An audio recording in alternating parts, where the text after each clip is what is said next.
Hi everybody, my name is Rafi Rivero. I'm a filmmaker, director, and this is Tom Antos. He's one of my favorites on YouTube, one of, I think, just someone in the community who's taught a lot of people about a lot of things. And so over the time, I've been doing this for years. I interned for Spike Lee. I've made my own stuff, directed, edited. I've been an AD, held a boom, PA'd, you name it. I've kind of done that in the industry. And I picked up little shortcuts, and I wanted to share some of the things that can help you move from wanting to do something to doing it very quickly. Things that don't take a lot of money or save you time, or just easy practical things. I wanted to ask Tom a little bit about, from the time you have an idea to do something, what are the processes that you go to, and what gets you going fast? You know, especially when you're talking about these kind of lower end budget projects, it comes down to like, yeah, what's available. So like if let's say a client, contacts me for a music video, and I know that they don't have a lot of money, first thing I'll ask is, like, what are the locations that you have? Like maybe you have a house, or like is it a farm or something they have access to, and you kind of create a whole story, the whole project that, using those things versus, like me, I could think of anything, right? And I could say, I want the story to be, I don't know, at the White House. But then it's like, can we build a White House? Right. Can we go and ask, the president to let us use the Oval Office kind of thing? It's like you got to be realistic. So that's what I'm saying is, like, I think knowing what's available, resources, and that's not just locations, but equipment even, like knowing, okay, there's no way, for example, we don't have a drone. There's no way you can get an aerial shot. That's cool. Like, we can get a story with, we don't have a tripod. That's still cool. Like, do we have a camera? Yeah, okay, that's great. Even if I didn't have a camera, like, literally, I'd be like, I'd be obviously thinking about that. Use your phone, yeah. Exactly, but yeah. if I didn't use your phone. The budget dictates a lot of what you can afford in terms of equipment and locations, costumes, all those things. So I kind of will make a list, and I'll kind of know, this is what I have to get, or this is what we have access to, within that budget or the resources that are available. And then I'll build a story around it. So that's kind of the first thing that I'll do. For me, like, a lot of times as filmmakers, we come up with impediments to why we can't do things. And we talked about this a little bit in the last video. There are blogs that I read almost every day. I'm sure you read some of the same ones where you're looking at what came out and what, but then at the same time, it's not about gear. Yeah, I think that too many times people get caught up in it, including myself, where you get excited, not so much about like, oh, I have this cool story, like, or this cool way of telling a story, but we get excited about, oh my God, there's this cool new lens or a new camera coming out this week. And I think at the end of the day, I mean, it's okay to get excited about gear, but I don't know, like, for me at least, the stuff that lasts the longest is the excitement about the story. Because especially, like I said, once you come up with it, once you then go through the process of making it, there's always new things you discover about it. Then once you release it to the public and then you see the reaction, that's what's cool. Yeah. Even if it's a bad reaction, but at least you're learning from it. One of the things I want to talk about on this channel is how to move as fast as possible from an idea in your head to something that people can see, and to remove those impediments, whether it's gear, teaching you gear, whether it's just personal, like, oh, I don't feel like I should be the one doing, I'm not good enough, whatever. Those kinds of feelings that we have. And part of the reason of kind of starting this channel is for me, myself, to be able to make more, to share more on my journey, to share what I've learned, and to hopefully help people who are maybe a step or two behind me, so that we can kind of take that journey together. And I swear to God, the reason I wanted to make this video is because of this little thing right here, this damn $5 effing thing. Has helped me more than any piece of gear. Oh, really? I swear to God. How? Like on some, you're on the internet, some list like top 5 things you can do to improve your photography, right? And someone had a bubble level, and it was the cheapest thing. It was the only thing I could afford on the list. It's like, get a better tripod. Well, I have a tripod. Get a this, And they said a bubble level, and I swear to God, I bought this bubble level. Let me see. It's pretty complicated.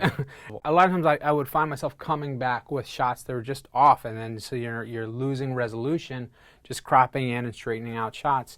I actually prefer very cheap, very lightweight tripods because I can move around, I can get in and out of places.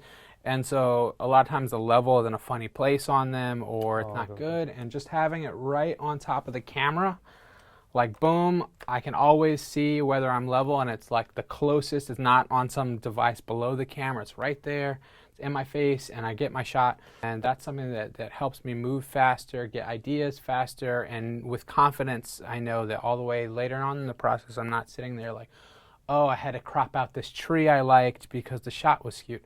So for me, that's like, I'm talking about the three things that helped me and continue to help me move faster, get ideas faster. Number one is this $5 bubble level. You can get it in any camera store in the world. And so I just wanted to ask, like, Tom, do you have any things like that? Do you have stuff that you use that doesn't cost a lot of money, or that maybe wasn't meant to be used in that way, but that helps you be creative in the field?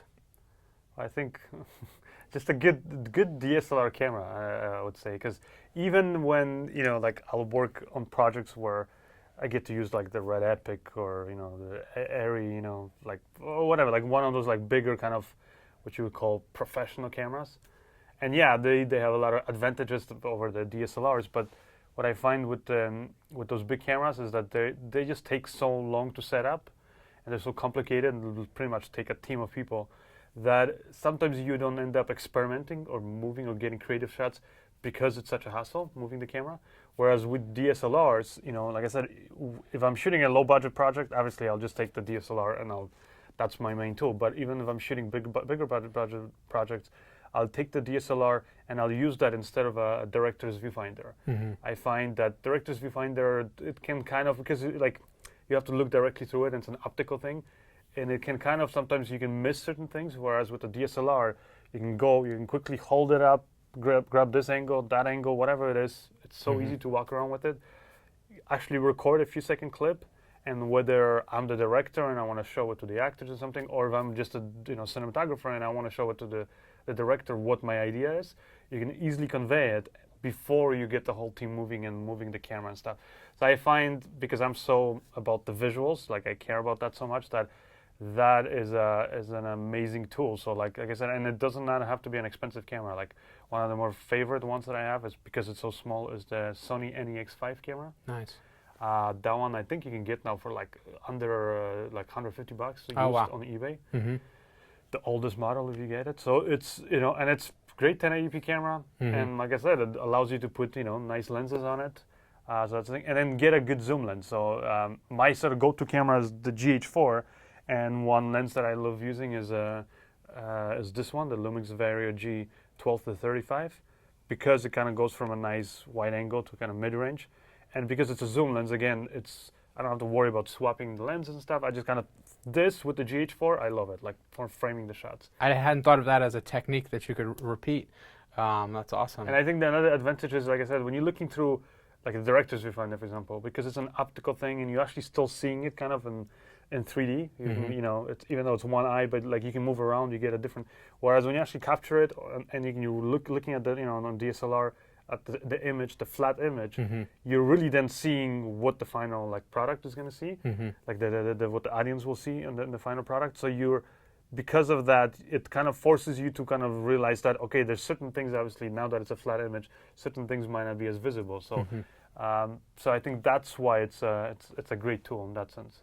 I want to share with you guys two other things that are like super practical, that have helped me kind of create, whether better, more professional, whatever images, but very cheap, very kind of accessible things. One is, a lot of people use old still lenses for their cinematography. I'm one of them, and so I actually just 3D printed follow focus rings, and so there's like there's a guy on eBay who does them. You can download the 3D software free. There's a little thing, and you literally like. That's pretty cool. Right. I was looking at follow focus lenses, and they're like $150. You get die cut, all this stuff, and it took me 5 minutes to design the lens with the 3D software, and it cost me $19 to do it. So that to me is another very practical tip. You think, oh, I want cinema where lenses. Can I get that, like the information where it is? I'll post it in the video. I'll post it in the link. But I'm gonna get it, because I have like some lenses that I've also converted using but I just use the one that you kind of like the gear, so you kind of pull over, and then they have always that edge that where, slack that hangs yeah, over, and yeah, sometimes when you twist it, it bumps in. yeah. This is like the dumbest tool I have, and it's even dumber than the $5 level, which is just like it's just I call it my fake Zacuto, and you know, It's kind of beat up. it's like, you know, it's taped together. There were like the Zacutos, and then they're like hundreds of dollars, and then there's the fake Zacutos, which are like, you know, dozens of dollars. But I actually have one for one of the Sony NEX camera. It was like $10 on Amazon. yeah, exactly. So, Yeah. What I actually like about this one, I just put a little, like a strap on it so I can walk around and just. Two things I like is the plate, it protects the back of your camera. So mine actually got cracked, but I didn't crack my $1,000 camera. I cracked this little plastic thing. So it actually protects your camera. But the other thing I like about it is that compared to the more expensive ones, it's very lightweight. And so, you know, for me, I don't know if you feel this way, Tom, weight is like one of the hugest things when I think about gear. Is like, I want something that's lightweight that I can go out with, you know, and every single thing that adds weight, I have to think, do I really need this thing? Definitely. I mean, that's the reason why I'm such a big fan of DSLRs or DSLM cameras, like the GH4 or the Sony A7, S or the R2. They're great because they're so small, but also they're so light that then not only is it easier to work with, like as I move around quicker, but then if you're just thinking in terms of the actual, like what you're going to mount the camera on, whether it's a gimbal, tripod, crane, it simply means you don't need anything as big and robust. And if you do, and if, so like I said, if the camera is smaller, then all the other stuff is smaller, and then because of that, your whole production is smaller. So it just makes it, makes it easier to like even fit the gear in your car, transport it from location to location, that kind of stuff. Whereas, you have a nice big red Epic on there, and then you have the big, V-mount battery, and then the hard drives and all that stuff. Right. And it's a big camera that by the end of it, if you want to put that on a crane, you better have a good crane, first of all. And a good crane operator, exactly, and good insurance. Exactly. And, it's like... And it's like a whole, then becomes a bigger production because of this one camera, right? So if you can scale it all down, and I think it starts with the camera, then that's definitely a big thing. So yeah, I mean, having a DSLR and then just those little tools, I think, yeah. Yeah. Anyway, I just wanted to talk to Tom because Tom is someone that, a lot of us have watched his videos, and he gives you a lot of pointers. He shows you the most expensive stuff and the less, the medium and the pluses and minuses. And, again, this is something that literally broke the first time I used it, and yet I've been using it for years, and, I just taped it back together. I have a friend who has the $500 thing, and he never takes it out because the weight that it adds to his package literally makes it less practical for him. So that's kind of what I wanted to share with you guys, is just a few kind of practical tips. And I'll be adding more and talk more about like kind of how you get ideas out of your head and in front of people. But this is one of the people who takes a lot of ideas and puts them in front of people all the time. And thank you for kind of sitting with me. But please, TomAntosFilms.com is his website, and you probably are familiar with his YouTube channel, PolCan99. He has a separate channel also for his creative videos. Tom, take us out of here. Tell me something that I need to know. Get inspired, make films, and maybe another quick tip I can give is storyboard, or at least even in your head. That's another big thing that helps me. Anyways, yeah, if you guys want more information about what I do, check out my website. Like you said, TomAntosFilms.com, or our channel is Rum Punch Films, and I'll be sharing a lot of tips, but also talking about creativity itself and how to kind of conquer some of those things that hold us back and move forward so we can make awesome videos, make great films, and talk about really this crazy world we're living in, and share it with other people. So thanks you for watching, and subscribe to my channel, please, Rum Punch Films, and I'll be sure to give you more stuff soon.